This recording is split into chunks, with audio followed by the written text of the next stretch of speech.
Hi viewers, welcome to the Grammar Channel. Today we are going to learn about the lesson The Happy Prince. The introduction of this lesson goes this way. The story Happy Prince is a fairy tale, and the end of a fairy tale is always happy. In a fairy tale, characters face difficulties and they endanger their lives to get their desired goals. They face so many hardships that it appears that they can never succeed. However, at the end, they always succeed and live happily ever after. In the story The Happy Prince, the end appears tragic. The swallow and the happy prince both die and are thrown on a dust heap. However, this is not the real end of the story. The swallow and the happy prince have sacrificed their lives to help the poor and the needy. God is happy with their sacrifices, and therefore God rewards them and orders that the swallow will sing in the garden of paradise and the happy prince will praise him. We move on to the summary. This is a story about the statue of Happy Prince and a little swallow. The Happy Prince was a beautiful statue stood on a tall column high above the city. The statue was covered with thin leaves of gold. He had sapphires for his eyes and a ruby in his sword. One night, a little swallow flew over the city. He was tired and wanted to spend the night between the feet of the Happy Prince. As he was ready to sleep, just then a large drop of water fell on him.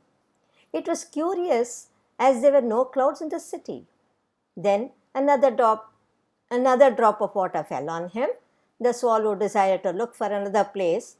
Just then, third drop fell on him. He looked up and saw that these were the tears from the eyes of the Happy Prince, and the swallow filled with pity. The swallow asked, "Who are you and why are you crying?" The Happy Prince told the swallow that he lived in a palace while he was alive and had a kind human heart. There was no sorrow at all, and his courtiers called him the Happy Prince. After his death, he had been set up on a high pillar. His heart is made up of lead, yet it always weeps when he sees the ugliness and misery of his city. He told the swallow that far away in a little street, a little boy is sick. He is crying and his mother could not give him oranges to eat.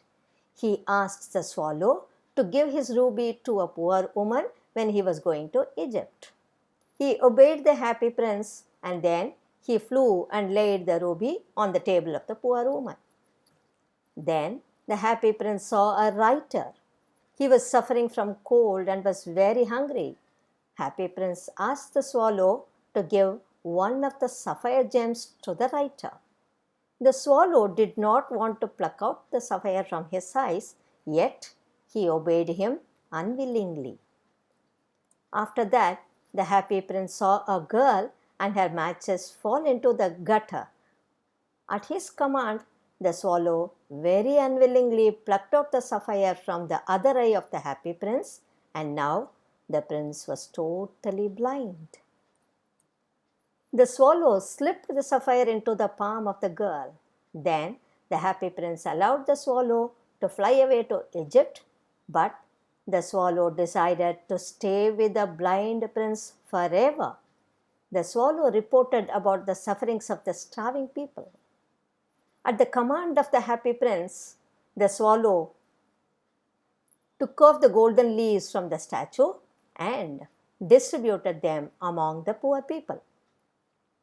Now the statue was dull and grey. The frost made the swallow colder and colder, and he was about to die. He flew to the Happy Prince and fell down and died at the feet of the statue. The lead heart of the prince broke into two. The mayor ordered that the statue be pulled down because it was neither beautiful nor useful.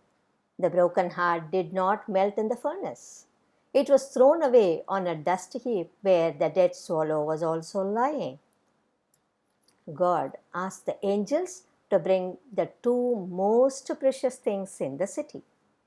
God praised the angel's choice in bringing him the leaden heart of the happy prince and the dead swallow. Hi viewers, the moral that we learn from the story, The Happy Prince, is that the most precious thing that the god demanded was the swallow and the leaden heart of the prince, because they not only saw the people's miseries but also converted their sorrows into happiness, which is the best part of the story. We must help the poor and the needy. The prince set an example of this by giving his jewels to the poor. The swallow also proved to be a great example of love and sacrifice.